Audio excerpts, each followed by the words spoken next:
Il ne s'agit pas seulement de technologie, mais de votre vie. Vivez-la comme vous le souhaitez, avec un appareil qui vous dit comment faire. Imbriquez-vous. La tablette Life Invader. Nous avons sauté une génération pour que vous n'ayez pas à le faire. Vivez demain. Vous serez connecté à toute l'humanité. Vous serez imbriqué. C'est l'invasion d'un faux programme. La tablette Life Invader. Donc là, dans cet extrait, on a un regard ironique sur probablement Facebook et ce genre de réseau social. Et voilà, avec cette obsession de la connexion entre tous les êtres. Et là, on a une connexion physique, vu que on voit que ils ont une relation sexuelle par le biais d'Internet, ou même une relation sexuelle avec la tablette. Alors, ici, il y a un extrait où on voit Michael se faire une prostituée. Donc,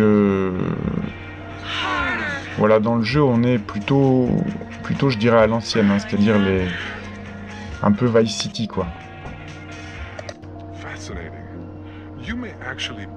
Alors là, c'est le psy de Michael, donc je vais vous traduire. Fascinant. Je crois qu'on tient un rare spécimen de sociopathe, doublé d'un psychopathe bercé d'illusions. Ou alors un cas plus classique de chiot chétif qui a été sevré trop longtemps par une mère négligente. Qu'est-ce que c'est censé vouloir dire? Ça veut dire qu'on en a fini pour aujourd'hui. Je veux que vous fassiez des efforts. Pensez à l'homme que vous voudriez être. Concentrez-vous là-dessus. La semaine prochaine, je vous expliquerai comment devenir cet homme. Et souvenez-vous, nous sommes tous dans le même bateau. Maintenant, traversez cet océan. Oh, au fait, votre assurance a expiré. Alors, vous pourriez payer en liquide maintenant? Vous n'en manquez pas si je ne m'abuse. Ouais, si vous voulez. Fermez la porte en sortant. Et mec, courage, d'accord? Et là, on le voit qu'il compte son argent. Donc là, par rapport au psychanalyste, on a aussi un regard critique avec ces personnes qui parfois n'en ont strictement rien à faire de nous et que seul l'argent intéresse. Je crois qu'une consultation dans le jeu, c'est $2000. À chaque fois, boum, ça vous enlève $2000 de votre compte. Alors ici, on a une publicité, Kiss My Axe, donc référence au terme Kiss My Ass, embrasse mon cul. Donc on a un petit peu cette critique de la vulgarité. Ici, on a le parfum Smell Like a Bitch, donc sentez comme une salope. Alors, ici, Los Santos, donc Los Angeles, une cité de saints, une cité de pêcheurs. The Underbelly of Paradise, j'imagine que ça veut dire les dessous des cartes du paradis. Et là, il est marqué présenté par un agent du FBI. Donc, un peu ironique là aussi. Ça nous explique également les liens de la ville avec peut-être le FBI et la CIA. Alors ici, Prison Bitches, donc des salopes en prison. Donc encore la vulgarité.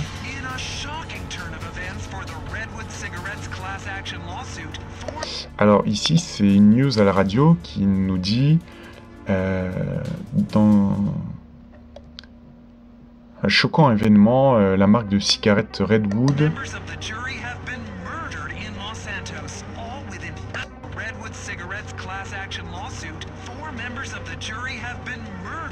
donc 4 membres du jury pour la main courante au tribunal contre Redwood. 4 membres du jury ont été assassinés. Tout assassiné en 1 heure. Ce qui a causé un vrai bordel sur les marchés financiers. Ce qui a occasionné un bond des actions Redwood. Donc, a priori, on pourrait se dire que il y a un regard critique aussi sur le lobby des cigarettiers, hein, puisque dans le jeu, oui, on a assassiné des membres du jury, mais qui avaient déjà été corrompus par Redwood. Donc si je me trompe pas, Lester, qui commandite cet assassinat, il veut qu'on bute des jurys qui se sont laissés corrompre. Donc il s'agit bien d'être contre le cigarettier, si je dis pas de bêtises. Voilà, alors ici on a le site web, enfin le profil Facebook de Redwood. Ils sont en chute libre, nous prions nos investisseurs de ne pas paniquer. Ils gagneront ce recours collectif, même avec un nouveau jury. Nous employons 700 avocats à temps plein. Avons-nous déjà perdu un procès? Nous sommes extrêmement choqués par l'assassinat de 4 jurés en charge de notre procès. Et encore plus choqués que l'on accuse Redwood Cigarette d'y être mêlé. Nous allons faire disparaître tout soupçon. Alors, ici, on a le site de Epsilon Programme, donc, qui correspond à la scientologie.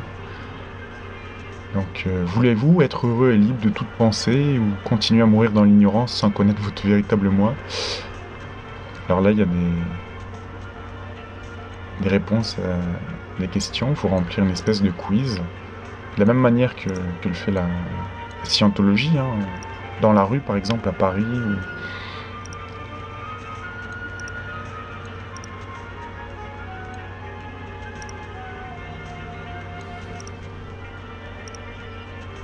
Êtes-vous solvable? Afficher résultat.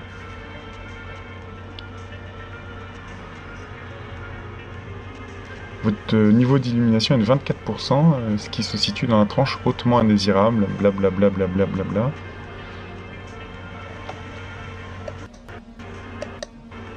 Qu'est-ce qu'on a d'autre d'intéressant?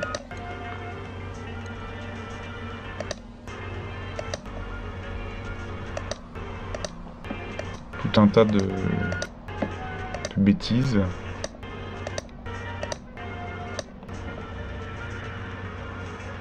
Alors là, ils nous disent que de nombreuses célébrités sont devenues epsilonistes. Ou de nombreux epsilonistes deviennent des célébrités. Le programme Epsilon est bien plus qu'une religion. C'est le plus puissant réseau de Vinewood.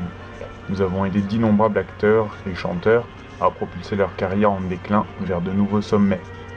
En libérant ces disciples de la culpabilité et de la responsabilité, en leur donnant la technologie pour croire en leurs capacités sans limite et en leur destinée en tant que manifestation vivante du divin, nous avons permis à des stars comme l'acteur, écologiste et ancienne coqueluche Jimmy Boston, le dur à cuire acteur, scénariste et producteur anglais Paul Stephen, le playboy philosophe et multimillionnaire internet Tony McTony, le rappeur, acteur et philosophe Clay Don Parnell, bon, etc., etc. Et c'est la réalité, hein, à Hollywood. Prenons des acteurs comme Tom Cruise, John Travolta. Est-ce qu'ils sont devenus très connus et riches parce qu'ils étaient scientologues ou l'inverse? Ou est-ce que c'est un petit peu des deux? Mais Hollywood et Los Angeles est hautement imbriqué avec la scientologie. C'est quelque chose d'évident. D'évident quand vous allez sur place, et même c'est un fait très, très connu. Donc la tenue Epsilon officielle, 25 000 $. Bon, on a évidemment corrigé certaines idées fausses largement répandues. On a évidemment un regard critique sur la scientologie. Hein. Alors, ici, chose très intéressante. Donc on a le sigle, dans le jeu, on a le sigle de la ville de Los Santos, qui est la ville de Los Angeles. Et tout en haut, on a ce sigle qui correspond au programme Epsilon. Est-ce que je l'ai là? Ouais, ici. Vous voyez, il s'agit du même sigle. Donc, si on lit entre les lignes, le jeu nous dit bien que la ville de Los Angeles est une même chose avec la scientologie. Une autre manière de le dire, c'est que la scientologie tient entièrement la ville de Los Angeles. Ça me paraît assez clair. Alors, autre chose, sur un site web un petit peu survivaliste, je dirais, ils nous parlent de la monnaie et il semblerait qu'ils essayent de nous prévenir d'un futur Armageddon ou futur apocalypse entre guillemets. Est-ce que vous voulez être un millionnaire post-apocalyptique? Blablabla. En gros, pour se préparer à l'apocalypse qui arrive, il faut faire des réserves, quoi. Voilà, la civilisation moderne est certainement sur le point de collapser. Est-ce que vous êtes prêts? Vous ne voulez pas que votre richesse qui est sur votre compte en banque devienne, disparaisse, quoi. Donc, blablabla, investissez dans des lingots d'or, de cuivre, etc. Bah, un petit peu ce que je vous disais dans une autre vidéo, hein. Alors, là, le ton est un petit peu alarmiste, etc. Mais si on lit entre les lignes, bon, ils essayent peut-être de nous prévenir. Je ne sais pas. Alors, ici... Alors, une voiture blindée utilisée par l'IAA pour convoyer des obligations a été attaquée hier et les médias officiels refusent d'employer le terme qui s'impose, celui d'attaque terroriste. L'agence joue un rôle déterminant dans l'expansion de l'impérialisme américain à travers le monde et toute attaque dont elle est victime vise en réalité les riches citoyens blancs de ce pays qui profitent du pétrole, de la nourriture et des produits manufacturés bon marché que seule une hégémonie globale mal acquise peut offrir. Donc là, dans le jeu l'IAA, eh bien, si je ne me trompe pas, il s'agit de la CIA. Et là, ils disent bien, l'agence joue un rôle déterminant dans l'expansion de l'impérialisme américain à travers le monde. Donc, a priori, un regard critique sur ce type d'agence, à moins que ça ne soit pour masquer le fait qu'il représente les intérêts du FBI, de la CIA, entre autres, comme je vous l'expliquerai plus tard. On ne sait pas. Là, en apparence, le regard est critique.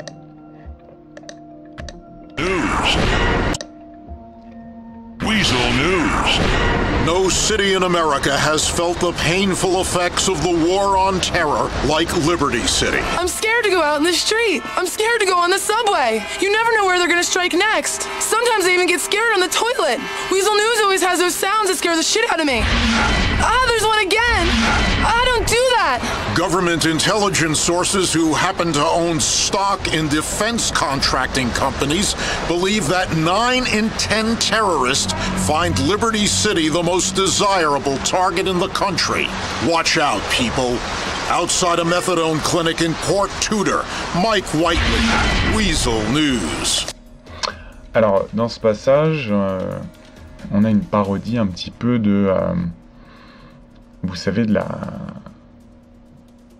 la peur du terrorisme distillée dans les médias, avec une fille qui dit qu'elle a peur même quand elle est dans ses toilettes. Et on nous dit aussi, chose intéressante, que les sources en fait qui renseignent Weasel News, qui font partie des renseignements, possèdent des actions dans des compagnies d'armement, et que eux ils trouvent que, ils disent que 9 terroristes sur 10 pensent que blablabla. Donc ça veut dire une chose, ça veut dire que il y a un conflit d'intérêts évident entre les agences de renseignement et l'intérêt qu'ils ont à entretenir l'idée du terrorisme. Voilà, ça me paraît clair. We are women, we are free, we're bringing an end to the patriarchy. We are women, hear our pain. We are women, hear our shout. We are women, have no doubt. We are women, we are free. Shut the fuck up! Thank you.